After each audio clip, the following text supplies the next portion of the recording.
Hey guys, sorry I'm getting this y'all's lesson out a little late today.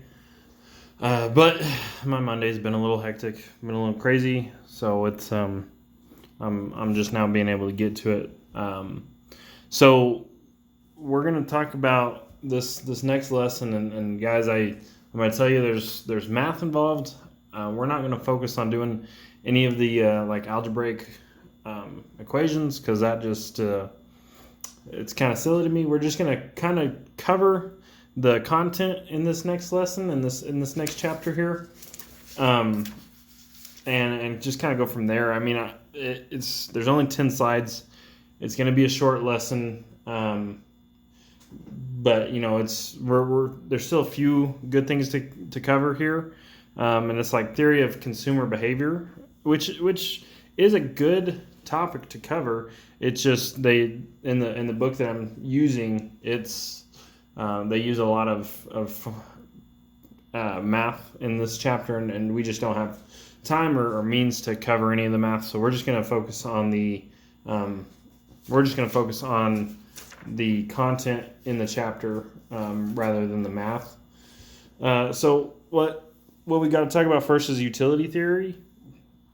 And what it is consumers, as a consumer, you might face a lot of different choices when allocating income among food and non-food goods and services. So what I mean by that is, so if you're a consumer, okay, which you all are, but we're going to, for this like scenario, we're going to say, you like have a job that pays like $45,000 a year. And you're doing that, so you gotta figure out how you're gonna allocate your income. So if you get a paycheck and it's, let's just say you get a paycheck and it's $1,500 every paycheck, and you get two paychecks a month. So we're gonna say you get $3,000 a month, and you go 3,000 times 12. That's 36. So for this scenario, we'll just say it's like $36,000 a year.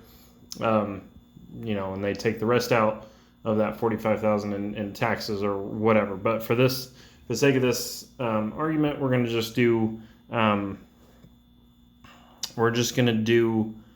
the like $3,000 a month, $1,500 $1,500 for a paycheck every 2 weeks.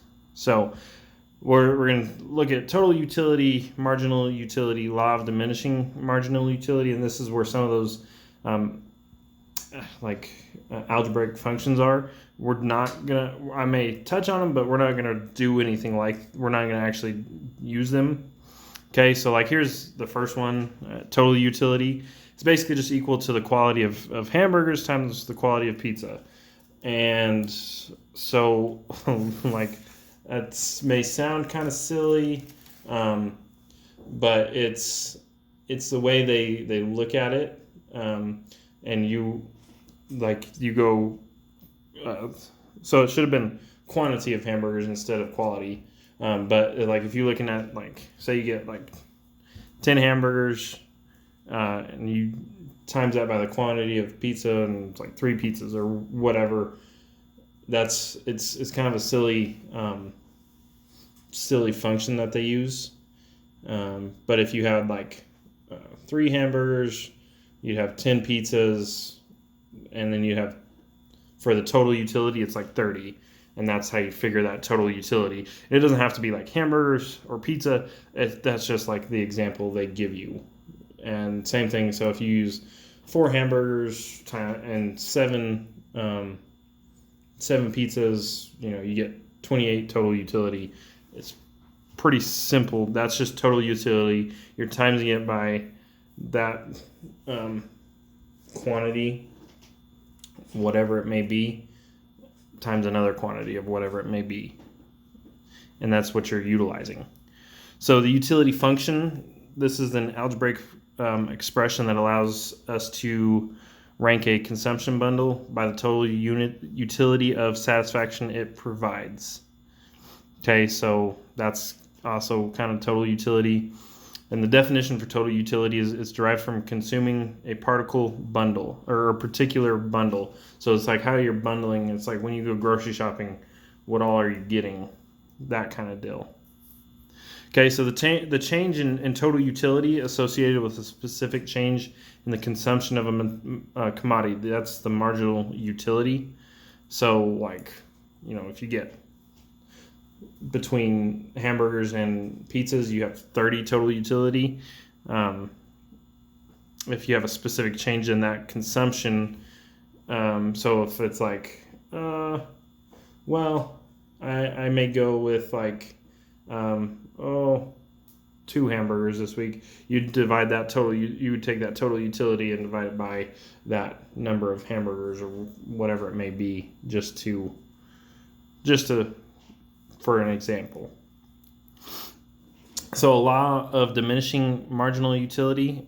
This basically just suggests that a consumption per unit of time increases. If that increases, the marginal utility decreases. That's, to me, somewhat straightforward.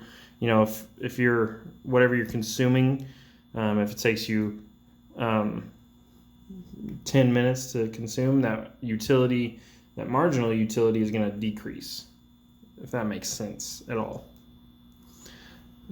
So indifference curves, it's the concept of iso-utility and the marginal rate of substitution. I know this is all sounding like a foreign language right now, but I'm going to try and like I said, this lesson, it's a little tougher. It's focusing more on the algebra of ag economics. So that's why we're not really covering it too heavy. So concept of iso-utility.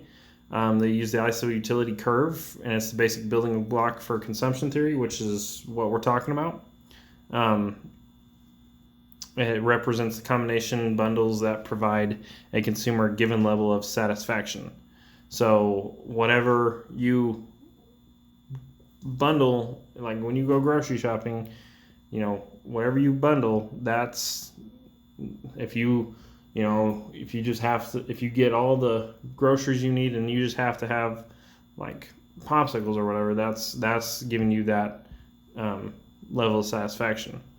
And then the slope of the indifference curve is the marginal rate of substitution. So whatever is being subtracted out. So marginal rate of substitution, the rate at which the consumer is willing to substitute one good for another, is willing to substitute one food for another. So it's like, there's no hickory smoked bacon. Well, I can substitute. I'll get peppered bacon or whatever. Something along those lines.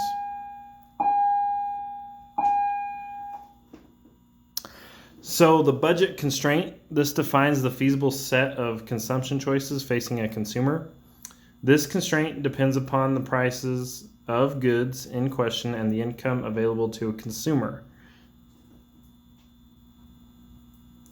So what we're looking at is basically what it says. So if you're wanting to add in, you want some good prime USDA certified Angus ribeyes, and they cost like $8 per pound, and there's a pack of 2, and it's there's like 6 pounds between the 2 of them. That's gonna be pretty expensive. So that's where that constraint is. You got to have a budget when you're going shopping. So that constraint you have to have that constraint to kind of close that gap there. Okay, and that's it. Like I said, I really just wanted to focus on utility theory and difference curves, budget constraint, and like I said, it's nothing. I didn't really want to focus on any of the math, so we kind of skipped that part of it. Just talking about the theory of consumer behavior and what all that entails, and basically what it is like what's available determines what you might get as a consumer. And if something's not available, you may not want to get that. If something costs too much, you may not want to get that. Or if it's really cheap, you're gonna add that in. If it's something you have to have, you're gonna put that in. It's just it's the mathematical theory behind how your mind works when you go like grocery shopping, or you're buying something for you're being an agriculture consumer. So this could be in like beef production, swine production, whatever it may be. It's just what's available. How can you use it? Is it the right price? Will it fit that budget? Can you make it work with what you're trying to do? Does it fit what you like? And that's kind of what it's talking about. This chapter kind of made it way more complicated than it needed to be, but that's what it's talking about. Okay, so lessons or assignments for the week. I will post a discussion. I won't really ask anything based on this lesson. I may ask something based on being a consumer and how being a consumer can affect what you do when you're buying certain products. But that's kind of what to expect there. And then I will post a quiz. It'll be really, really easy, guys. I promise I'm not going to make it hard.